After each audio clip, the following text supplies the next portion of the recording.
Assalamualaikum warahmatullahi wabarakatuh. Perkenalkan, nama saya Nadia Rahma Hidayah dengan NPM 23610149. Di sini saya akan mempresentasikan materi dengan judul Manajemen Keuangan, Struktur Modal, dan Kebijakan Dividen. Manajemen Keuangan. Manajemen keuangan merupakan suatu proses strategis yang mencakup kegiatan perencanaan, pengorganisasian, pengendalian, dan pengambilan keputusan perusahaan secara efisien dan efektif. Tujuan utama dari manajemen keuangan ini adalah untuk memaksimalkan nilai perusahaan dalam jangka panjang, menjaga likuiditas, meningkatkan profitabilitas, serta memberikan keuntungan yang optimal bagi para pemegang saham. Manajemen keuangan juga berperan dalam menentukan struktur modal yang tepat, merancang strategi pembiayaan, mengelola arus kas, menilai kelayakan investasi, serta menetapkan kebijakan dividen yang sesuai dengan kondisi keuangan dan tujuan perusahaan. Dengan pengelolaan keuangan yang baik, sebuah perusahaan tidak hanya dapat bertahan di tengah persaingan bisnis, tetapi juga tumbuh dan berkembang secara berkelanjutan. Oleh karena itu, manajemen keuangan menjadi salah satu aspek krusial dan kesuksesan dan kelangsungan hidup sebuah organisasi bisnis. Tujuan dari manajemen keuangan. Tujuan utamanya dari manajemen keuangan adalah untuk memaksimalkan nilai perusahaan dalam jangka panjang yang tercermin dari peningkatan kesejahteraan pemegang saham.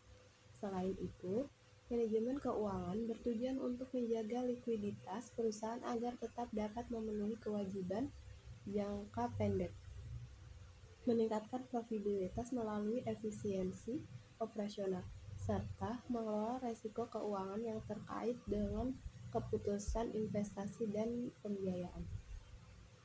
Tujuan lainnya itu adalah untuk mengoptimalkan penggunaan dana dengan memilih investasi yang menguntungkan, serta menetapkan kebijakan dividen yang seimbang antara pembagian keuntungan kepada pemegang saham dan reinvestasi untuk pertumbuhan perusahaan.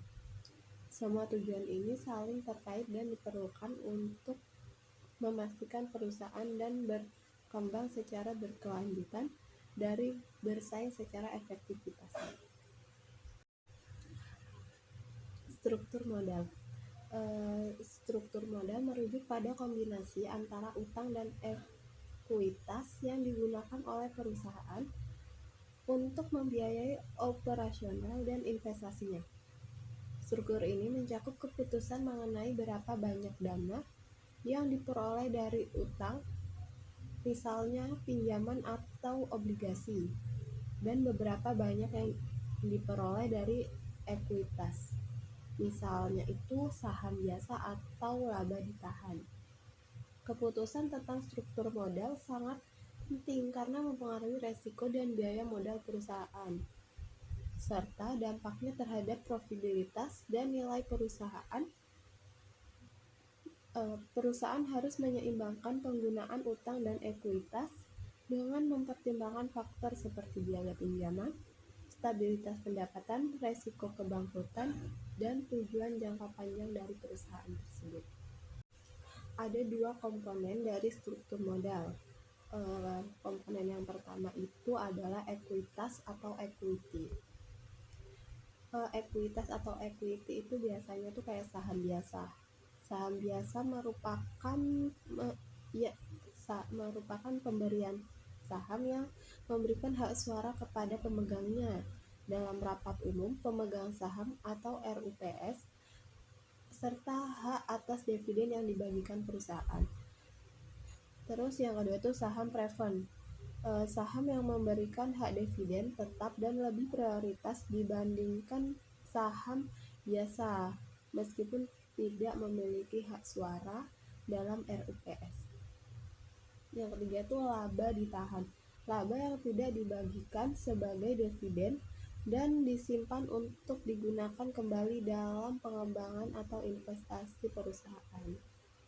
Yang kedua itu adalah utang atau debit. Utang jangka pendek. Utang jangka pendek itu adalah utang yang harus dibayar dalam waktu kurang dari 1 tahun, seperti utang dagang atau uang bank jangka pendek.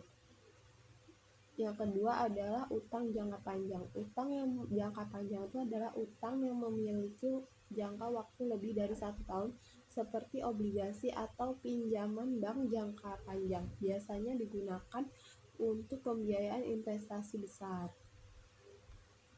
Peran masing-masing komponen.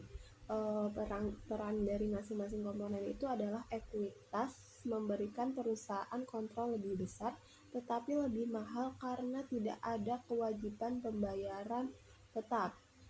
Utang lebih murah karena bunga uang dapat mengurangi pajak perusahaan, namun menambah risiko kebangkrutan jika perusahaan tidak dapat membayar utang. Keputusan tentang seberapa banyak ekuitas dan utang yang digunakan dalam struktur modal akan mempengaruhi resiko finansial perusahaan dan biaya modal yang dikeluarkan. Nah, seperti itu. Ada beberapa faktor yang mempengaruhi struktur modal.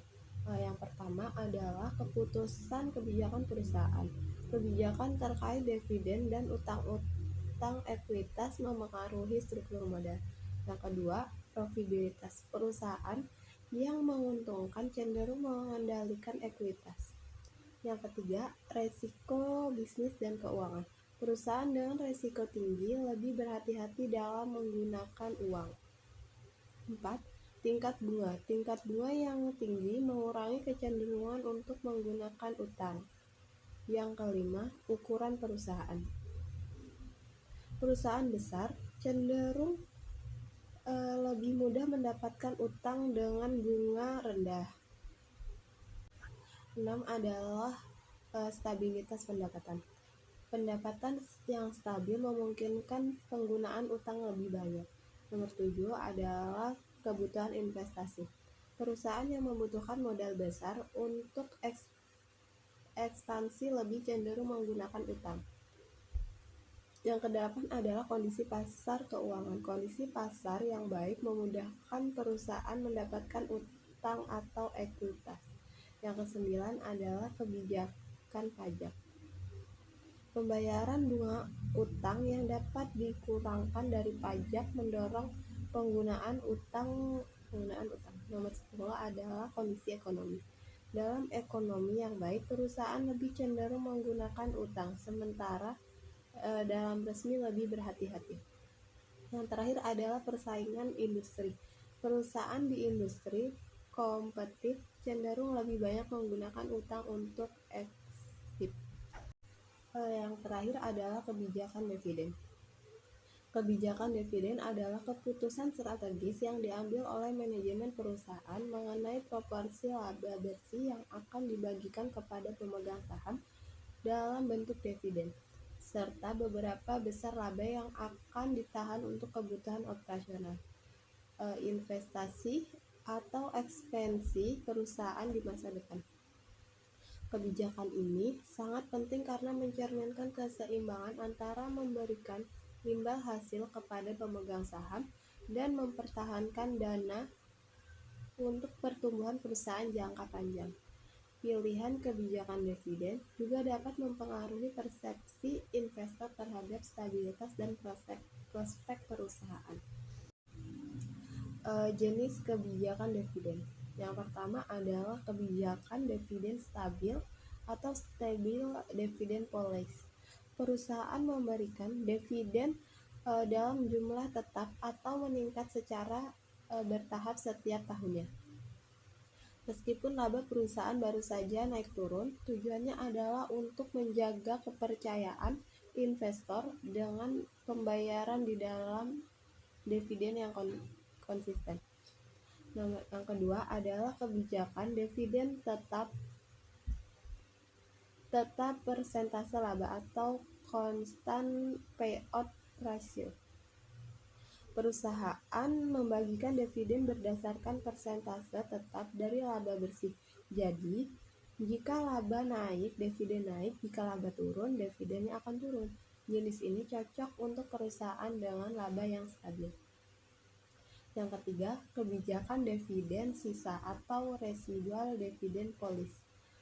Dividen hanya dibagikan setelah kebutuhan dana untuk investasi dan operasional perusahaan terpenuhi. Jika masih ada sisa laba, barulah dibagikan sebagai dividen. Ini mencerminkan fokus perusahaan pada pertumbuhan internal. Yang keempat yaitu kebijakan dividen campuran atau hybrid dividend policy. Perusahaan menggabungkan unsur kebijakan dividen stabil dan kebijakan sisa. Biasanya perusahaan menetapkan dividen dasar yang tetap lalu menambahkan dividen ekstra jika laba perusahaan cukup besar. Cukup sekian yang dapat saya sampaikan. Jika ada salah, saya mohon maaf. Saya akhiri. Assalamualaikum warahmatullahi wabarakatuh.